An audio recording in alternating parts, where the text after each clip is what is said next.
Hello again, everybody. This is Bill Northwood from the National Hospice Regatta Alliance, and it's my pleasure to welcome you to the Alliance's second webinar or web conference of 2014. Some of you may have been with us back in April when we heard from 3 different hospice regattas about how they organize and score their events to select a champion to receive the invitation to the next year's Hospice Regattas Championship.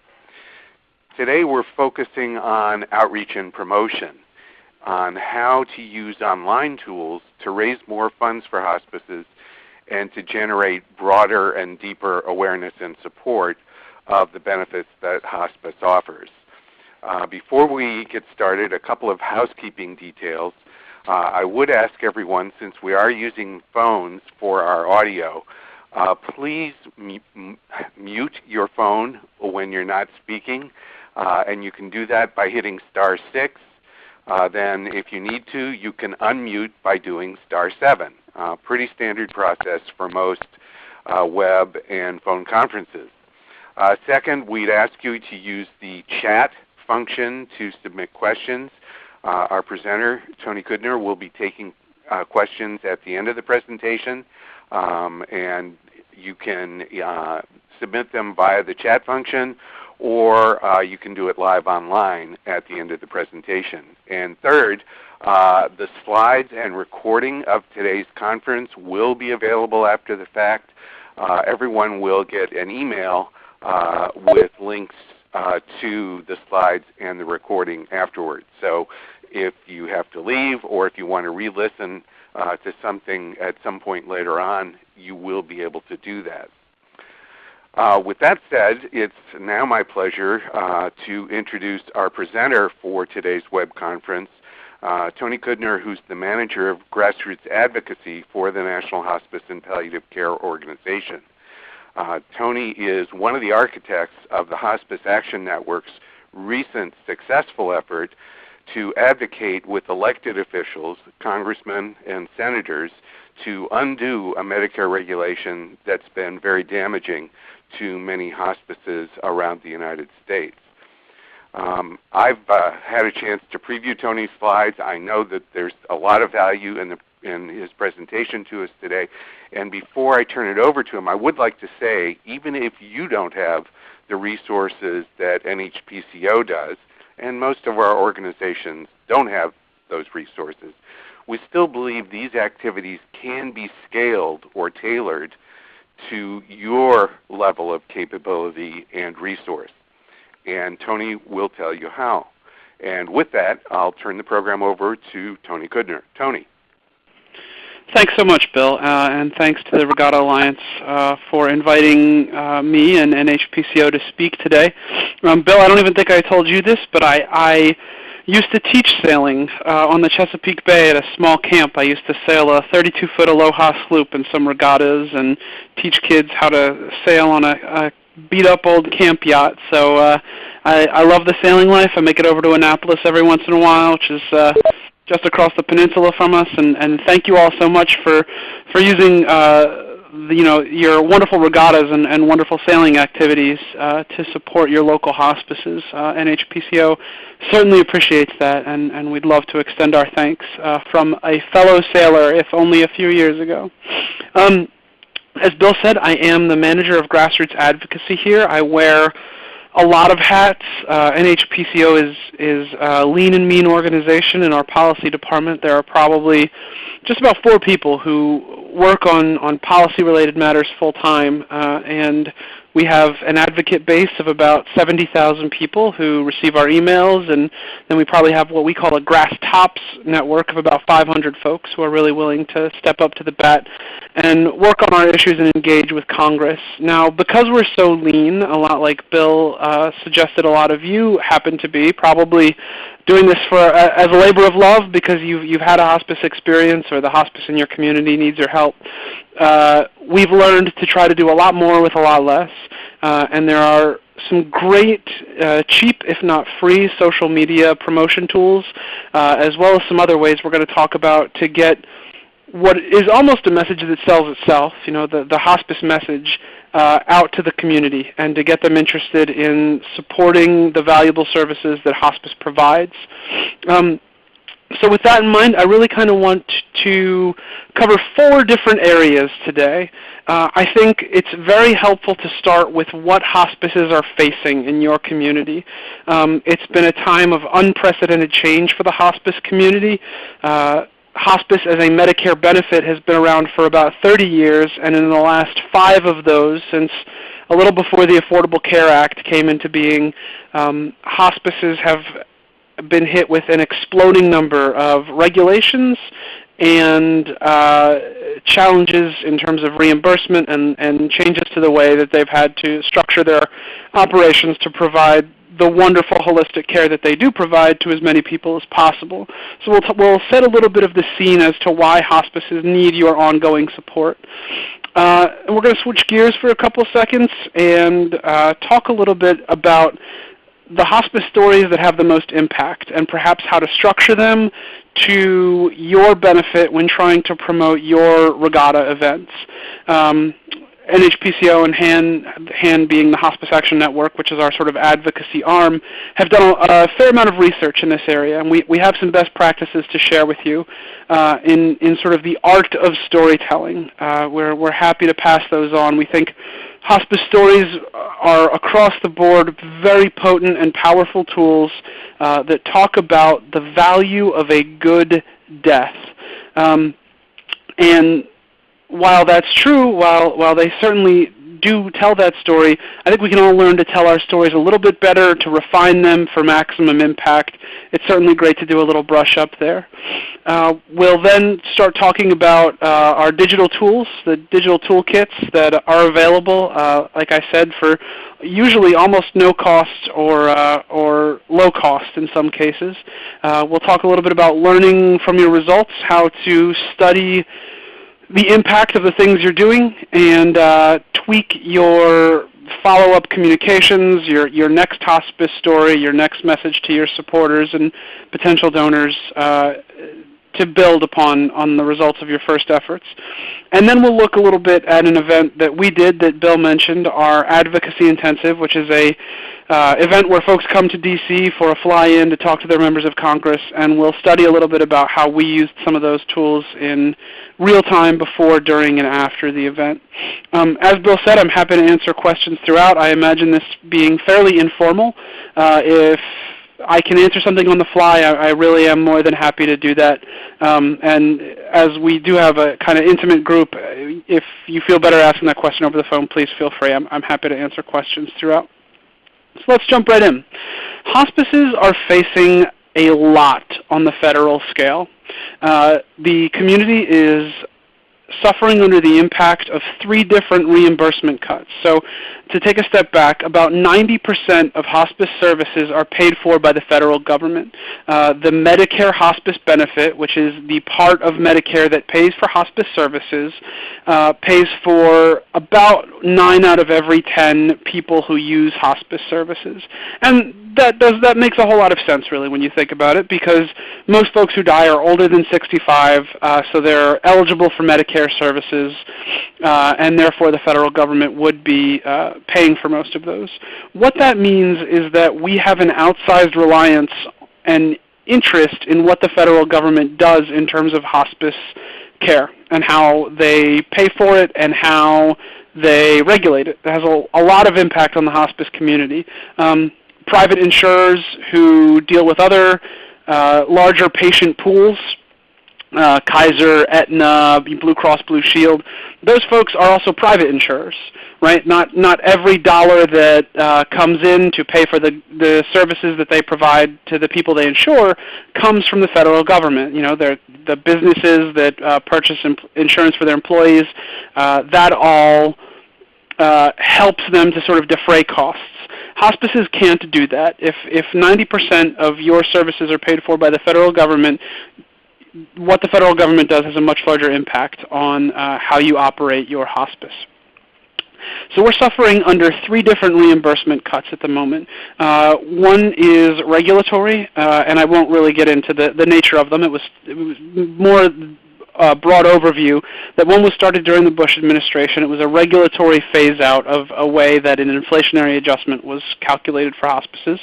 The second was as a part of the Affordable Care Act. Many different insurance and healthcare providers took rate cuts to pay for the expansion of healthcare to more people. Again, for most insurers and most providers, that was an okay trade-off because they were going to be able to sort of make up those cuts by providing services to more people, sort of the Costco theory, if you will, the buying in bulk. If you can provide services to 15% more people, you can take slightly less per person because of economies of scale. You can defray those costs out over a larger patient pool. Unfortunately, as we just got done talking about, hospices simply can't do that. We didn't gain a new patient pool because almost everybody that hospice serves was already served was already a Medicare patient, so there wasn't a new patient pool. We simply took a cut. And then the third one, the one that everyone on the call may be sort of the most familiar with, if you pay attention to sort of the inside the Beltway conversations, was sequestration that was implemented a little over a year ago now that took an additional 2% cut off of every Medicare provider group's payments. So if hospices were getting $100 at the end of March 2013, at the beginning of April 2013, they were starting to get $98. So that's the first part of what hospices are facing. Our payment rates, because of these cuts, have stayed flat or even actually started declining in some cases, while the cost of goods and services that we're providing to dying patients and their families via the interdisciplinary team and all of the support services that hospices provide to our patients, the costs of those, of course, have risen with inflation.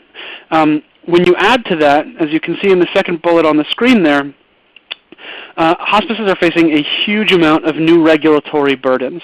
That is, the federal government, to certify a hospice to be eligible to participate in serving Medicare patients, is requiring a lot more of hospices. The amount of paperwork, compliance time is going up substantially for hospices. They're having to ramp up those back offices, the people who push paper around, and in some cases that's really starting to impact patient care. It is the absolute last thing that hospices want to do, but they have to maintain compliance. And what it means is if you're a hospice looking at your bottom lines, perhaps it means you start making your interdisciplinary team carry larger caseloads, so you can hire less clinical staff because you have to use that money to hire backroom staff.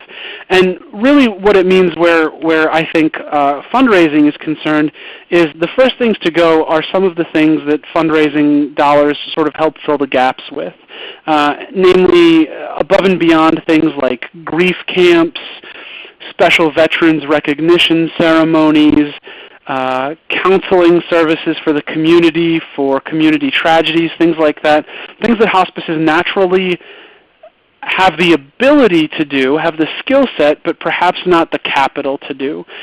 Those are the areas that are, of course, going to get pinched first. And so that's where hospice regattas and other fundraising measures really, really come into play, is because your dollars are going to make sure that those services that are really important in the community are still provided as hospices are struggling to do more with less. Hospices are also facing, unfortunately, I think this is sort of a tough one to talk about, but it's a good one to talk about at the same time, some challenging media articles. You may have seen some of the Washington Post articles that have come out recently, and Huffington Post did something along these lines too. Hospice as an industry is expanding as the number of folks on Medicare are expanding. We have an aging population, and therefore there are more hospices serving more Medicare recipients. Now, unfortunately, as with any industry that experiences rapid growth, not everybody has the best interests of the patients they serve at heart, and there have been some very frustrating issues of waste and fraud. in the hospice community. Now, that's not easy to deal with. The position of NHPCO is unequivocally that there are only two kinds of hospices in America. One's providing an excellent day of patient care to dying families, and ones that should be put out of business. NHPCO has no tolerance for these bad actors, but nonetheless, they do exist, and unfortunately, the hospices that you're raising money for and hosting regattas for have to deal with this as well. Whether or not they're a bad actor, that press impacts the entire community, and it's not easy. I'm sure it's not easy for you to deal with as fundraisers and hosters of regattas. The last issue I'll mention there before sort of moving on to what we're facing on the horizon is that the patients that we're caring for are getting more complex. When hospice was introduced in this country, it was mainly for cancer patients. That was where the gap in services was most needed. As medical care and medical quality in this country have gotten better over the years, people are living longer, and the diseases that they'll eventually pass from are getting more complex. Things like COPD, things like Alzheimer's and dementia, the memory diseases that you die from, but that are a lot harder to provide support for. Not that cancer is an easy prognosis to deal with, but it's just the number of ways in which hospice professionals now have to be specialist experts on all of these different disease trajectories and the best ways to palliate the pain that comes along with them and provide the counseling for families that have to deal with a loved one who has a memory disease. It's just another thing that they're facing that makes it a little harder to do their job. Now, I breezed over what could have easily just been a 4-hour policy presentation, so if you feel like you're drinking from a fire hose, that's okay. We're going to move on. I'm happy either offline or through the chat box to answer questions about any of those policy proceedings, but suffice it to say, the hospice community, if we're not quite willing, we certainly have a lot on our plates, and that's why I think hospices are so thankful that folks like Hospice Regatta Alliance are coming together to help them fundraise, to help them deal with the challenges that they're facing. So what's on the horizon?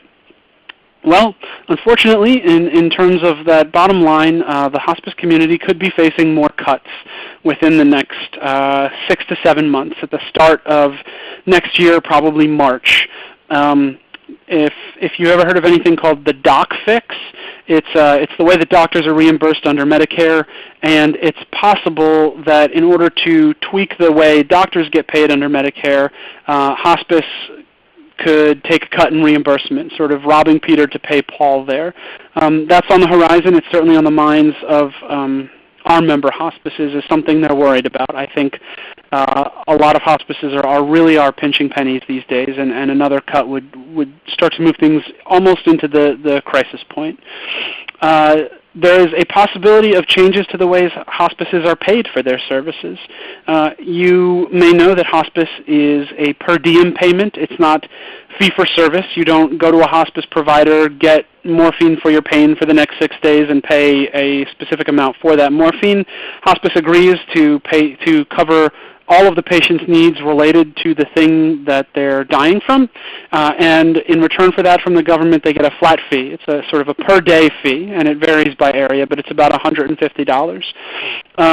There is a part of the Affordable Care Act, Obamacare, that aims to change that. The Centers for Medicare and Medicaid Services will have the ability to change that, and as with any change, that uncertainty leaves hospices in a vulnerable position. They're worried about adapting the way they do business and the way they provide care to unknowns, and a change to the way we're getting paid would be a big part of that.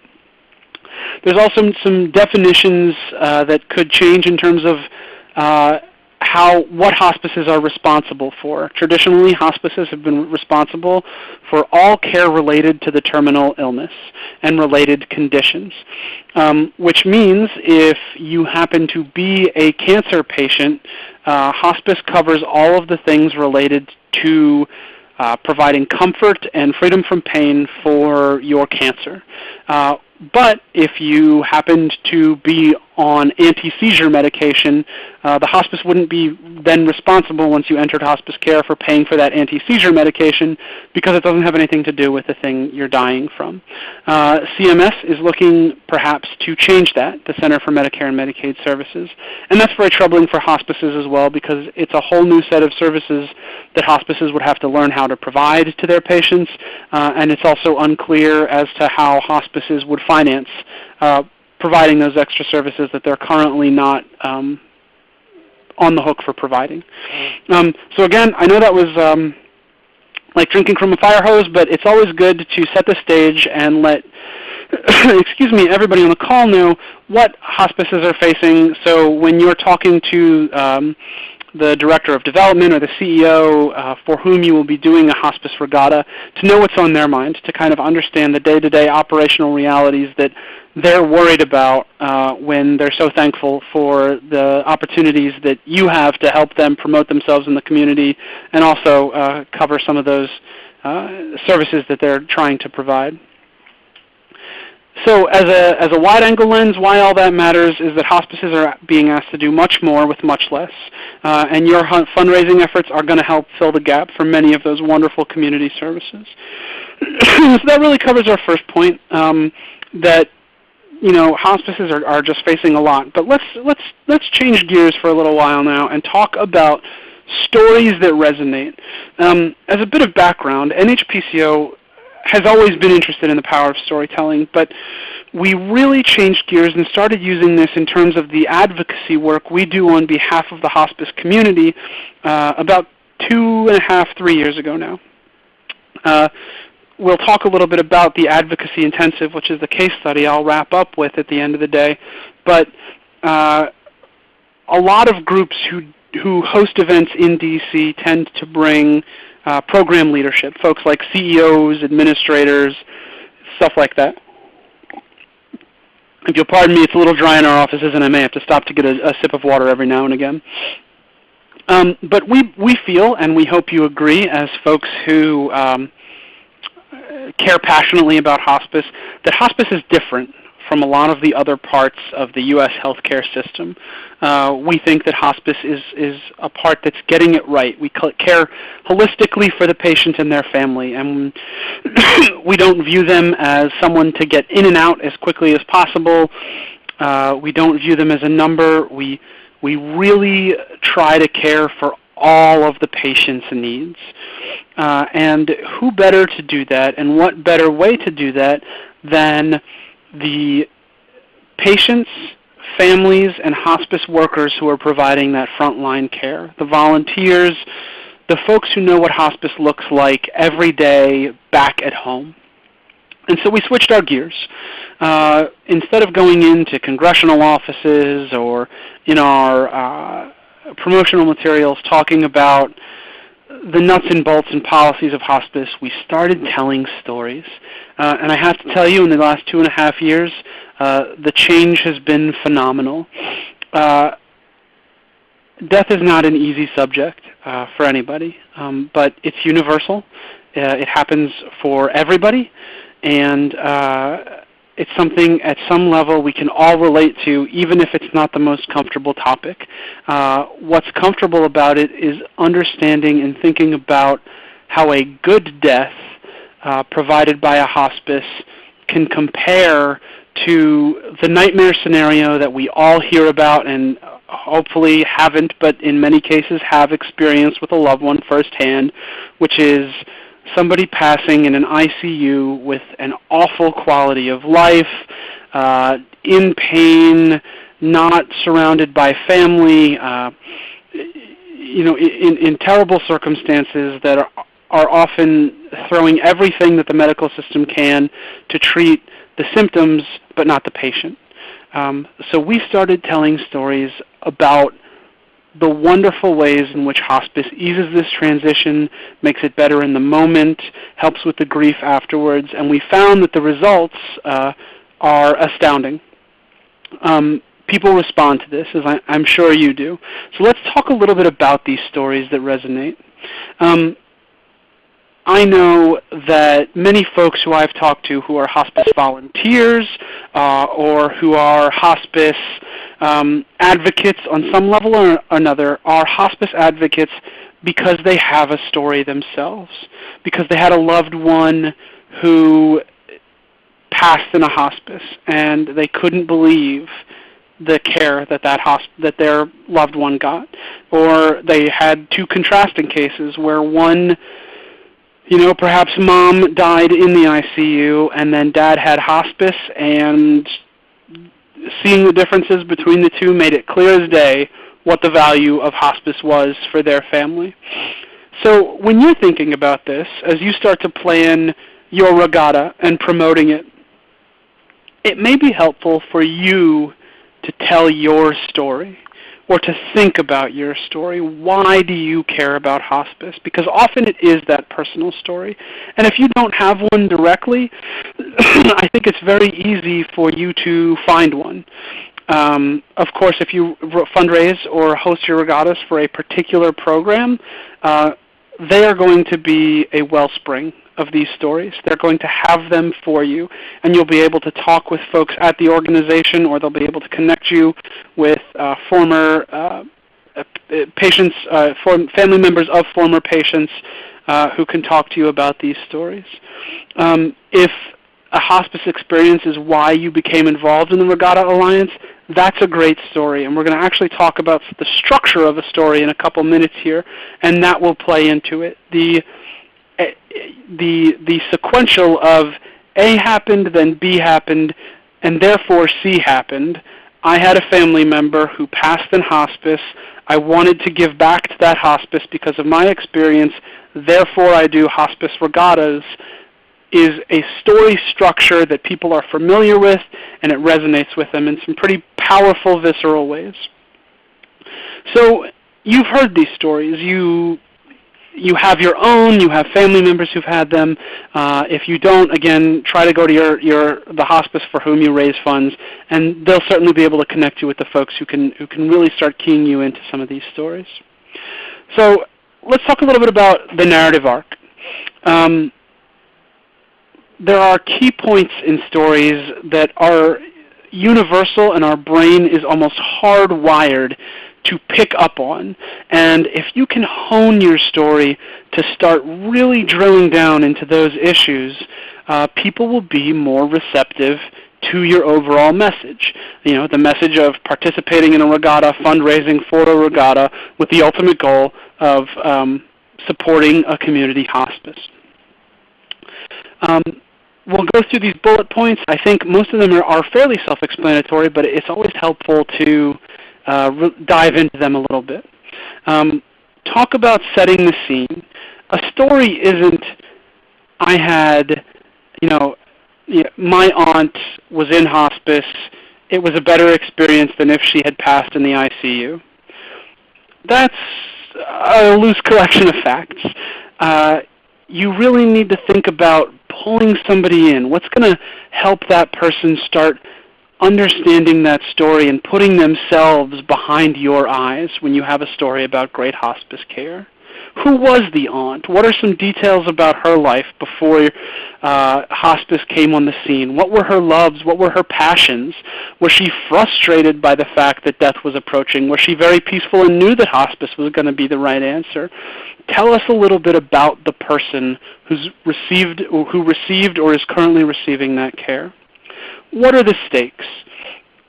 Now, this is where you start setting up a little bit of that A happened, then B happened, therefore C happened. This is where you talk a little bit about the diagnosis that led to this person going into hospice. I'm going to stop real quick. We have a question. Someone's asking about some online tools. We do have some materials related to storytelling and the narrative arc. I'll be happy to pass those along to Bill for folks on this call. We'll be able to share them with the regatta. I'm not sure we'll be able to post them publicly because they are created by a third party that works for us, and they've asked us not to share them publicly, but we'll be happy to share them with Alliance members to a certain extent. So what are the stakes? You immediately set up the stakes with the idea of tension. My aunt was a globetrotter. She loved traveling around the world.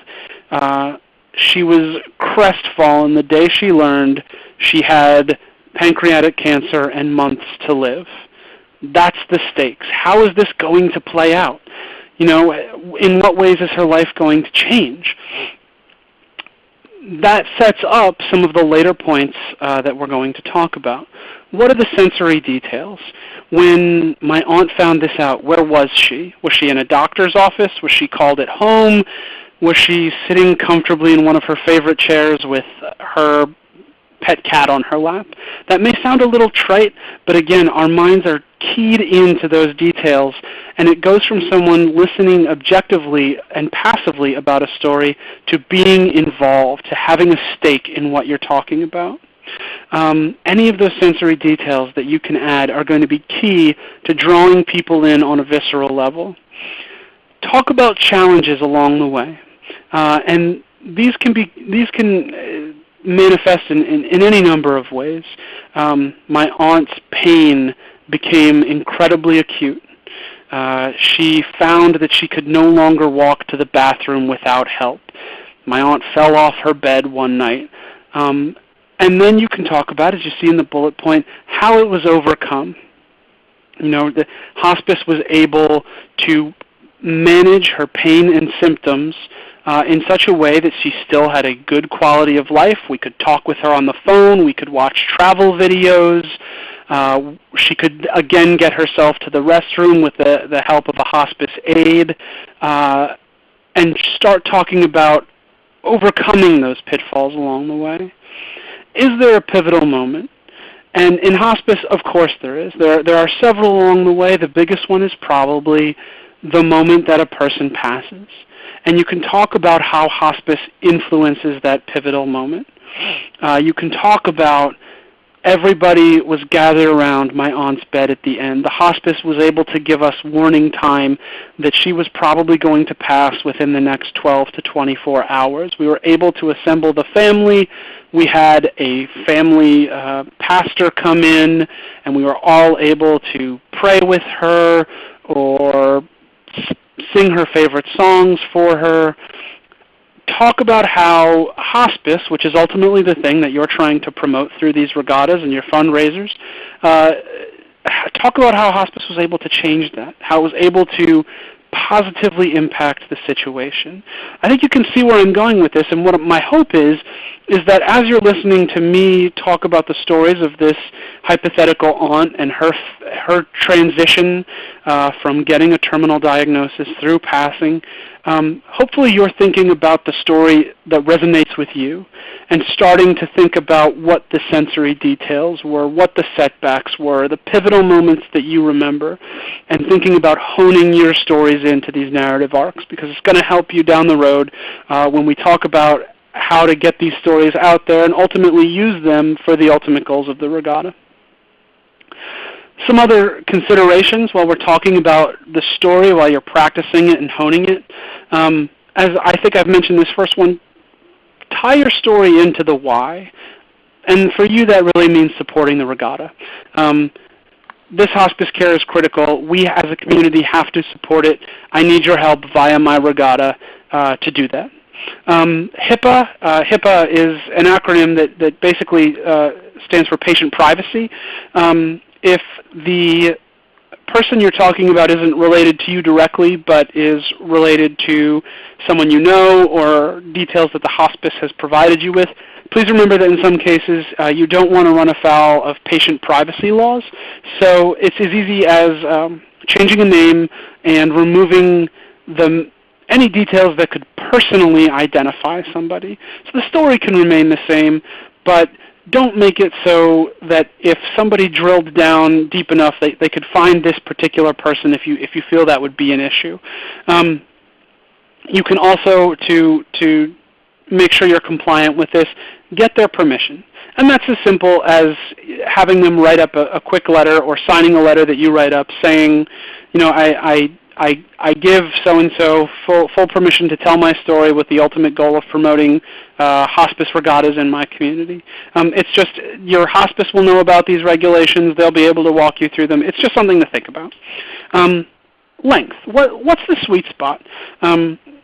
you see a lot of videos on YouTube, or if you listen to public radio, the stories are all of different lengths. When we hear stories in our lives, our particular view is that a hospice story that has promotional goals, that is either to advance, in our case, a particular policy or a particular agenda, in your case, to get folks to donate or participate in your regattas, the sweet spot length is 2.5 to 5 minutes, with 5 minutes probably being almost a little bit long.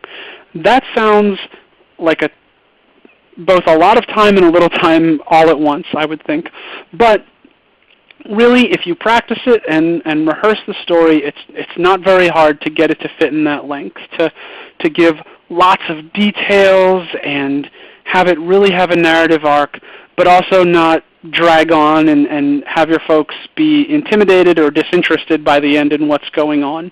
You can honestly tell a lot about somebody's experience within that 5 to 2.5 minute window. And also think about your audience.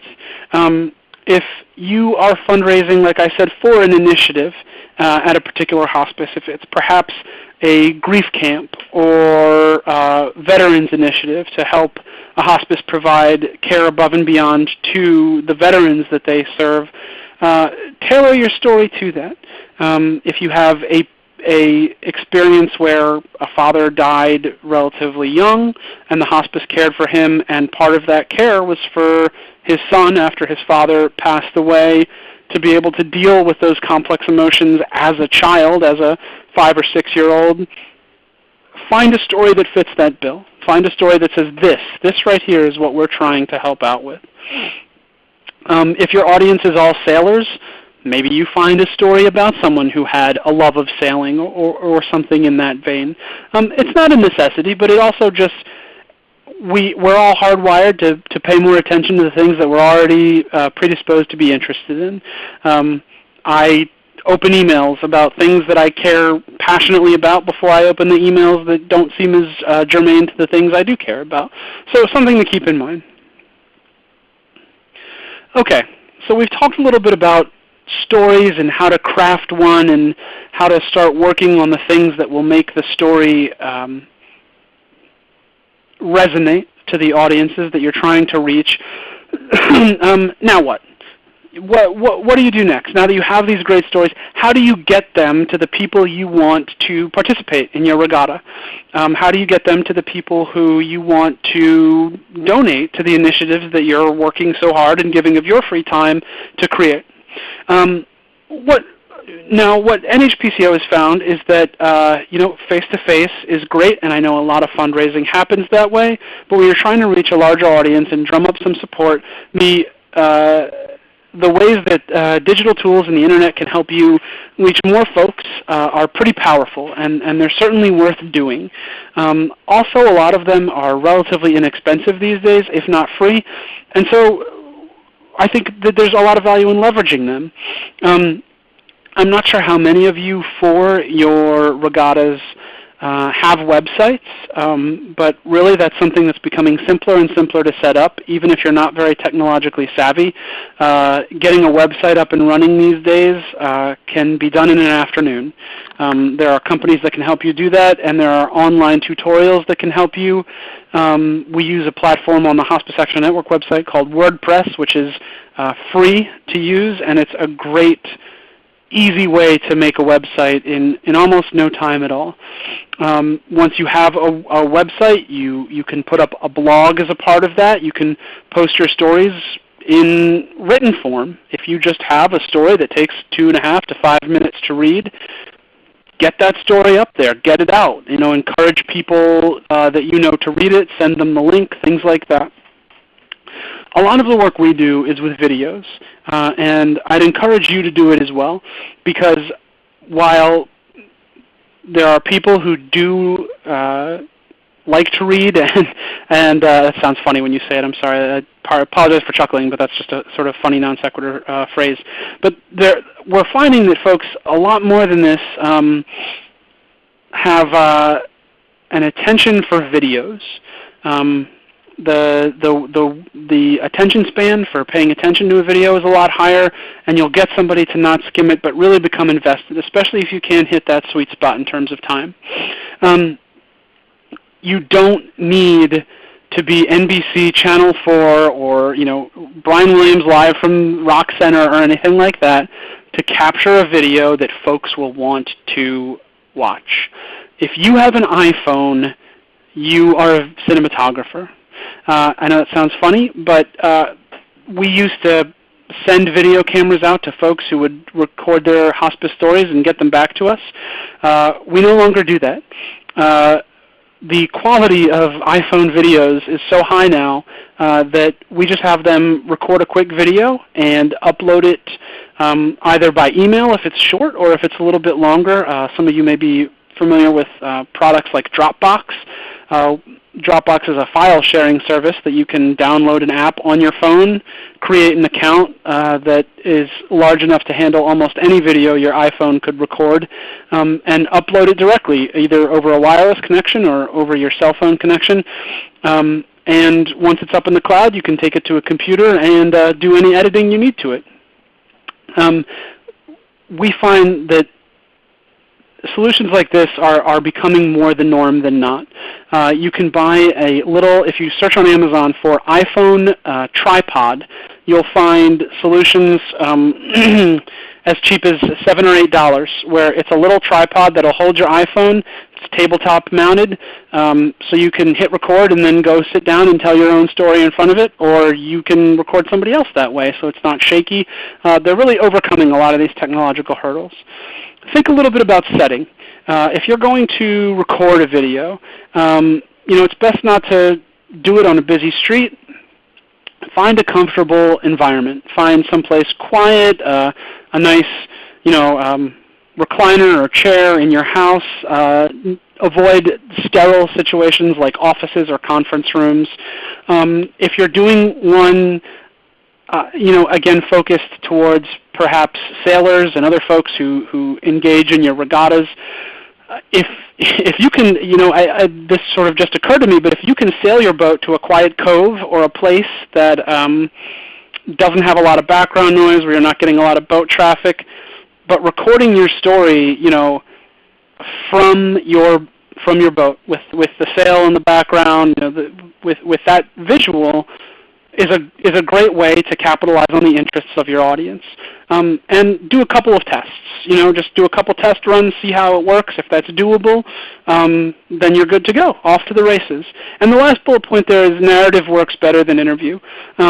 It may take a couple practice runs, but if you can tell your story in one fell swoop in that 2.5 to 5 minutes, without being prompted by an off-camera interviewer, and just sort of sit down and talk it out for that length of time, even if it takes you a couple tries, it's going to be, first of all, a lot easier for you to edit afterwards and package for folks to watch later. It saves you a lot of work on the back end, and also it's going to have a better flow. It's just going to be simple what it is. There's not going to be sort of awkward pauses or clarification questions. It'll just work as a standalone story.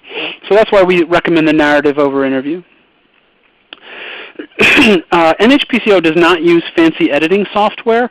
If you have a Macintosh computer, you probably have the software that we have, which is a suite called iMovie. And I'd even say that iMovie is probably overkill for things like this. You don't need to be that advanced. We upload almost all of our videos to YouTube. YouTube will let you upload up to a 15-minute video for free, and you can upload as many videos as you want. There's no storage limit. You can upload tens of gigabytes of videos, and YouTube doesn't place any restriction on that or charge you in any way, shape, or form. YouTube is completely free to use. And YouTube also has basic video editing capabilities. So you can upload the raw video to YouTube, and then there are tutorials and explanations on how to use their video editing software. Now, like I said, if you've done it sort of all in one fell swoop, where you've just sort of recorded that story straight on through in one take, the YouTube software is probably more than you'll need, because all you'll need to do are maybe trim dead space off the beginning and ending of the video. So it's a great low-cost or even free solution for folks to use when packaging these stories. The other benefit to YouTube, and we also sometimes use another site called Vimeo, is that YouTube doesn't care if they host your video, that is, they store it out on the internet and make sure it plays correctly for everybody who watches it, but they also don't make you go to YouTube to watch that video, because again, you want to be driving all your traffic to your page, to all of the information about your regatta, to all of the details about the day. And so it's a process that's fairly simple called embedding. You can embed a YouTube video that you've created on your website. So anyone who comes to your website, they'll see the YouTube logo in the corner of the video, but for all intents and purposes, they never have to leave your site to hear your stories. You don't have to send them to somebody's third party. They can watch your video on your site, and hopefully it spurs them to peruse the site more and look at the other things you're offering for your particular regatta. A little bit more complicated are things that YouTube offers, like call to action overlays. And you may have seen these if you watch a lot of YouTube videos. You can literally, right over top of the video, have a little bubble pop up with a particular message or even a link saying, if you enjoy this video, or if you enjoyed hearing my story about why I care so passionately about hospice, please click here to sign up for my regatta, or please click here to donate toward our regatta, or to support one of the racers in the regatta. A little bit more about some of these digital tools.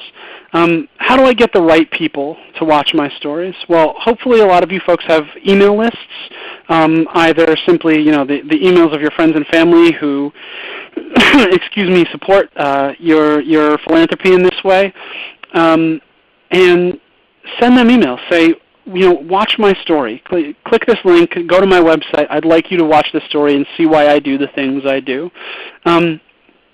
When you have these email lists, it's very easy to try to pack everything you're trying to say into one email. But I think we all know from personal experience that that's not the way. Certainly, those aren't the emails I read. If I get an email that's 200, 300 words, I don't read it. I breeze. I look for what's been bolded. That's about as far as it goes. Subject lines should grab your attention. I would always open a link that said something like my hospice story, and that's all. I'm not sure I would open an email that said something like San Diego 2014 annual hospice regatta, please click here to watch our story. You zone out. But what's my hospice story? I want to know. I want to open that email. I want to find out what he's talking about. The text of the email should be short, short, short.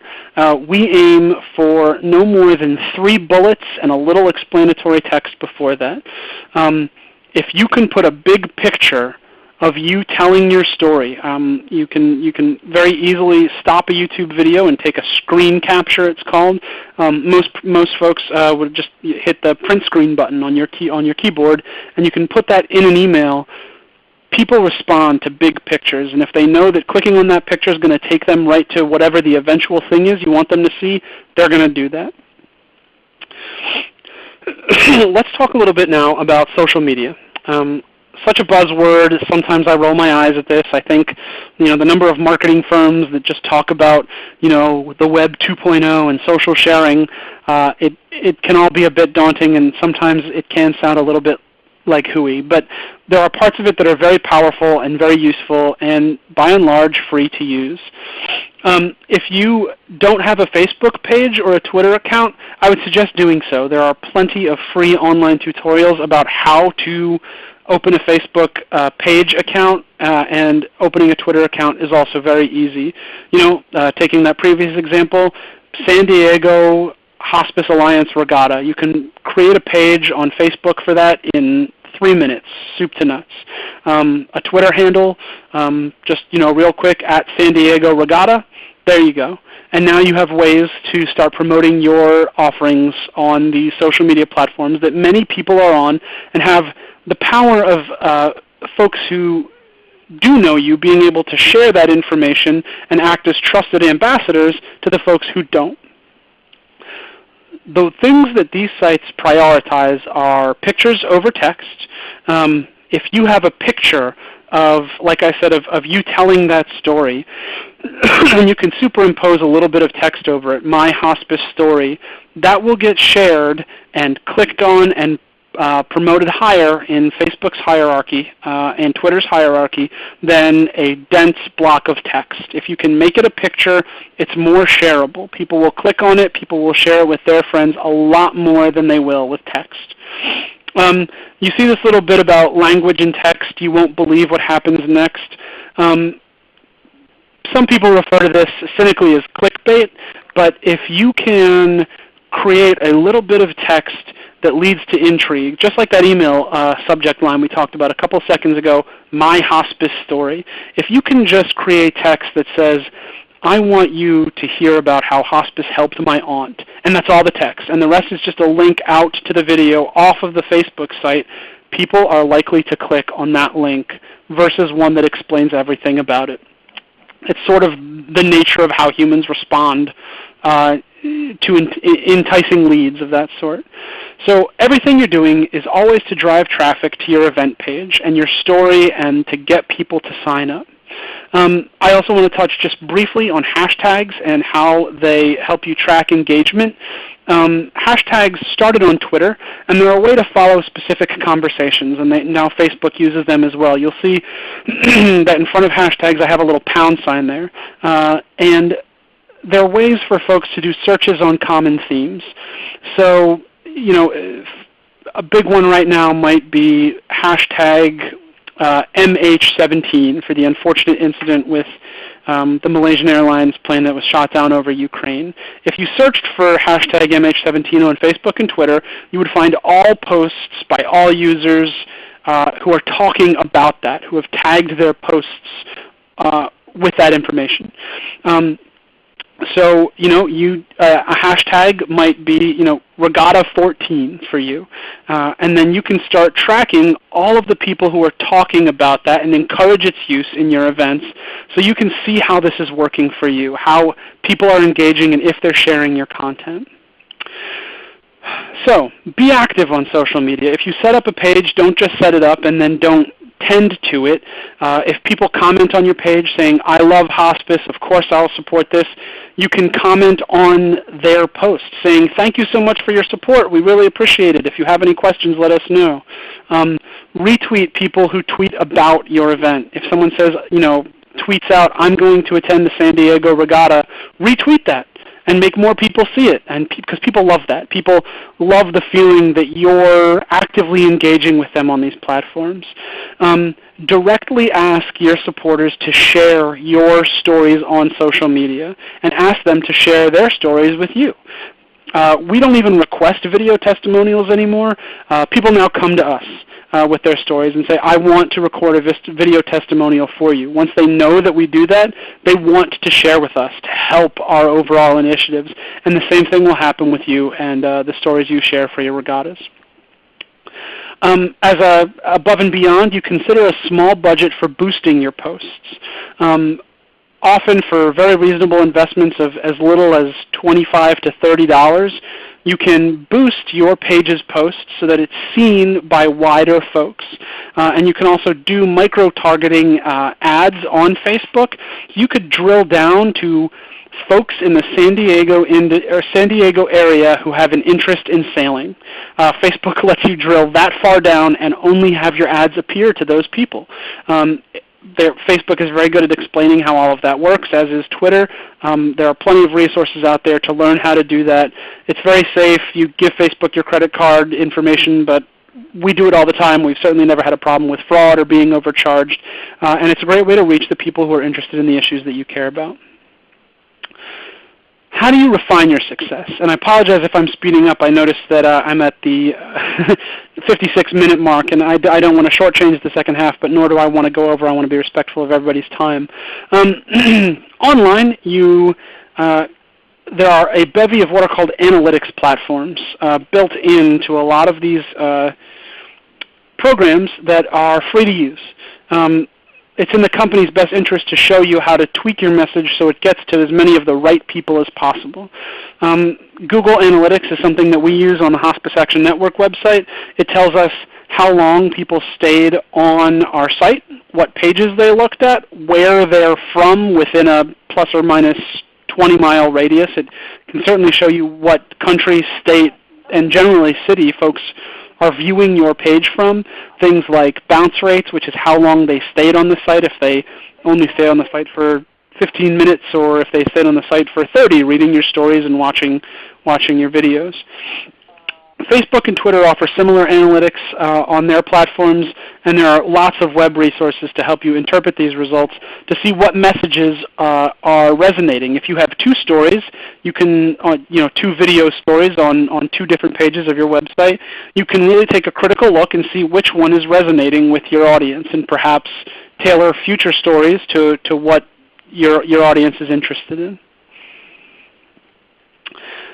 If you use a mass email service, that is beyond just creating a list in your email account, but if you use MailChimp, Constant Contact, those services will give you lots of analytics about who's opened your email, if they forwarded it on to somebody else, if they have clicked links in your email to go to your website. You can also do things, even if you just have a personal Gmail account, with things like A and B testing. And the Obama campaign sort of famously did this in 2008 and again in 2012, where they would test out the same content with different subject lines. And one may just be, got a moment to listen to a hospice story, and the other one might be my hospice story.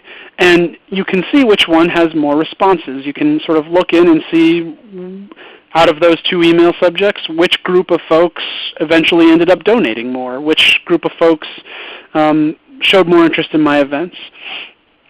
Ask for feedback. Have a way on your site for folks to tell you what they think about the stories that you're sharing, what they think about your regatta in particular, because if people are willing to donate, they may be willing to give you that feedback.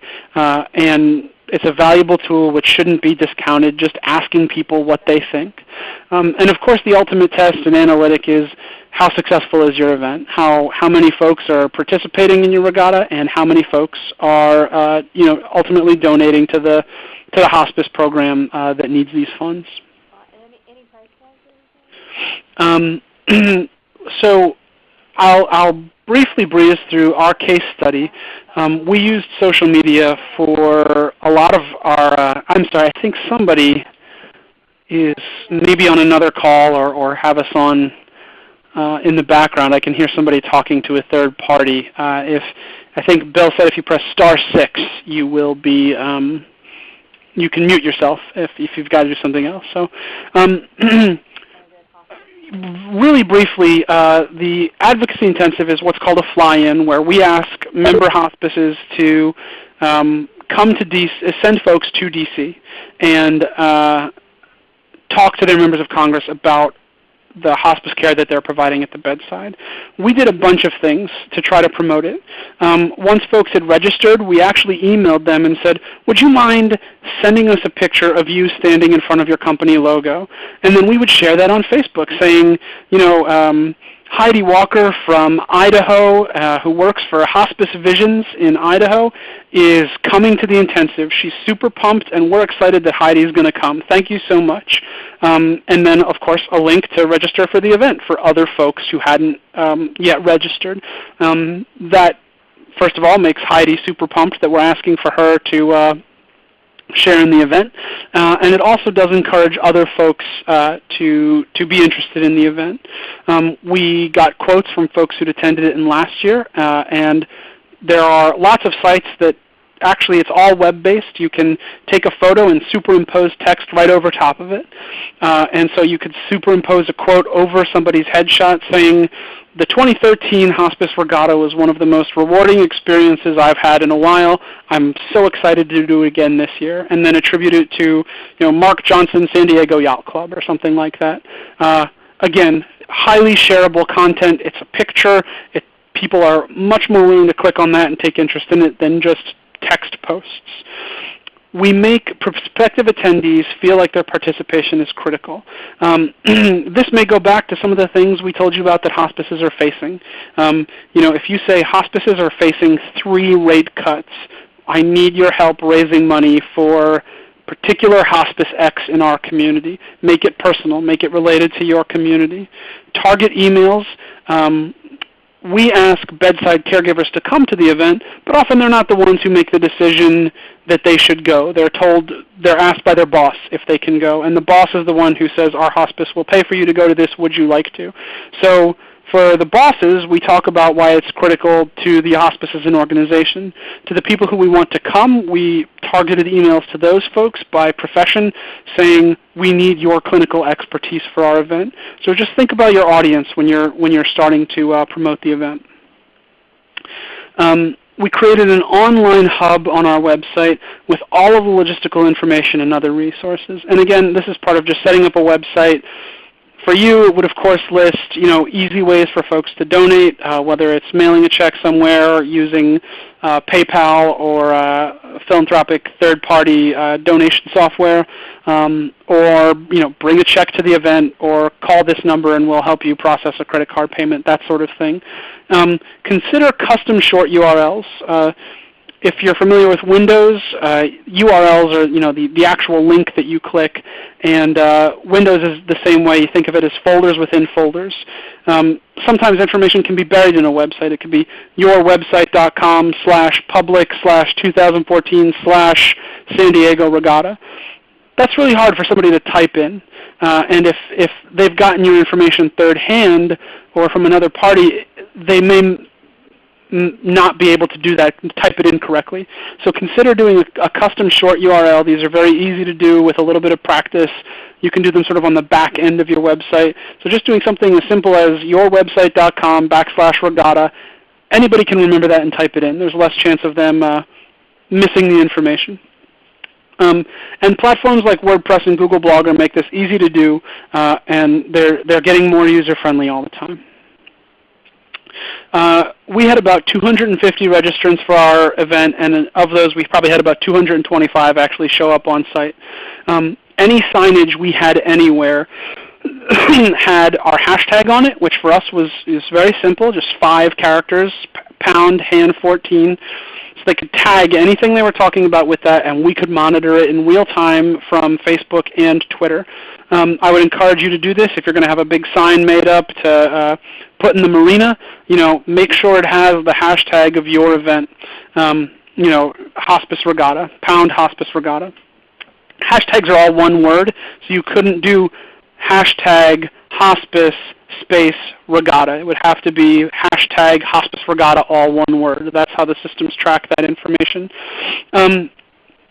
We encouraged attendees to tweet themselves or email their pictures to us if they didn't have these social media accounts, and we'd reshare them to keep this content out there, to keep it fresh, to get folks maybe who couldn't attend the event to be able to feel like a sense of participation, and it helps. We then got all that collateral to promote in future years. We already have almost all the collateral we need to promote our 2015 event because everybody shared so many pictures with us.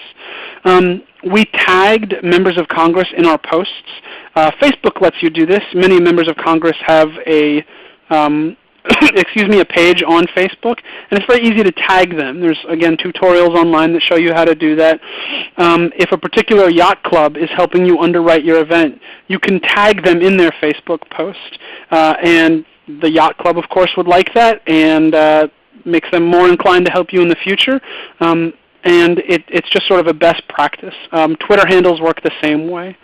And we, of course, like I talked about earlier, boosted some of our Facebook posts. I think we set a total budget for a 3-day event of $100, and we were very happy with what that bought us. It bought us thousands of extra views on Facebook and widened our reach substantially.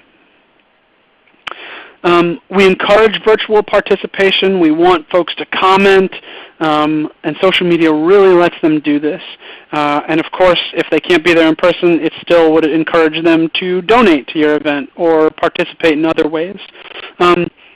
Hire a photographer if you can, or at the very least, have somebody on site whose sole duty is trying to get great photo collateral out there on the water, when a big check is handed over to the hospice, make sure you have photo documentation because it's going to be helpful in out years. It's great promotion for events in the future, for newsletters promoting events that you're going to have in the future.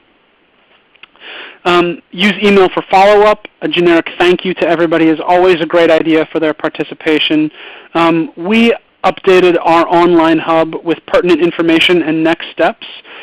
For you, that could be something as simple as save the date for 2015. We already know when the regatta is going to be, a year out. Or as a next step, consider volunteering for your hospice. Not only donate your sailing time, but donate some of your volunteer time. Hospices need volunteers, so it could be a place like that. We also share all of our photos online, and we let our attendees use them in any way they'd like. We give up all the rights to them, and the reason is we feel like the community is better served by having this be as robust a presence as possible. Nothing we do is copywritten or solely for our use. The more people that know about our event, the better off we feel the community is. So some final thoughts. I've clocked in at 8 minutes over so far. I appreciate everybody sticking with me. Hospice has an overwhelmingly positive perception nationally. It shouldn't be that hard of a thing to fundraise for because people value the service that hospice provides to the community. Capitalize on that. Do good for the community if you can by telling these stories that emphasize the wonderful hospice care being provided. The variety of digital tools available to you to do so makes getting your message out in a shareable, digestible way easier than ever. And there are so many resources and tutorials on how to use these platforms that really it's not a high hurdle. Don't think, I don't know how to use Facebook, I've never uploaded a video to YouTube, that's beyond me, or it's going to take too much time. With an investment of an afternoon, you can have a website up and running, a YouTube account up and running, Facebook and Twitter handles, and content across all of them that is not going to be a time suck and take away from your core goal of raising money for the hospice. In fact, it will only enhance it. And finally, thank you. Thank you for donating an hour of your time today to listen to this webinar and the rest of the webinars in the Regatta Alliance series. And thank you for the work you do in hosting great events to benefit hospices in America. At this point, I'm happy to answer any questions over the chat box or to turn it back over to Bill and help in any way I can. Thanks so much, Bill. Tony, thank you. Wow.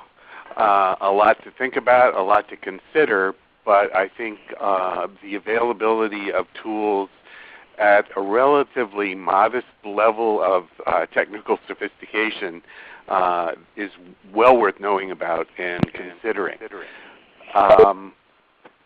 Okay, we heard some praise from one of our Alliance board members, Therese Decker, who is, I know, actively involved with the regatta at Lake Norman, North Carolina, who appreciated the presentation. Again, if people have questions, they can type them in through the chat function. You can raise your hand using the ReadyTalk software if you want to speak a question directly to Tony. But I'm not seeing anything come in. You can see Tony's email address, which he has generously provided to everyone today, and which will become available as we make the slides and the recording available subsequently, so that people who perhaps could only participate for a part of today's program will still have access afterwards, or if they want to make sure some of their colleagues or other people involved with their regatta have access to them going forward. Again, if there are no questions at this time, I just want to say thanks to Tony Kudner, to National Hospice and Palliative Care Organization for creating the Hospice Action Network as its advocacy arm, and for its willingness, not just this year but at other times in the past, to share their expertise with our hospice regattas and the people in our hospices and at the sailing organizations that support them to help us achieve greater effectiveness in our work in running good events, in raising funds for hospices that serve our communities, and in broadening and deepening support for the hospice programs that our regattas were created to endorse and support. So if there are no questions right now, we'll bring today's program to a close with a lot of gratitude to Tony and NHPCO. Thanks again, Tony. Thank you. Have a good afternoon. Thanks, everybody. We'll talk to you again soon.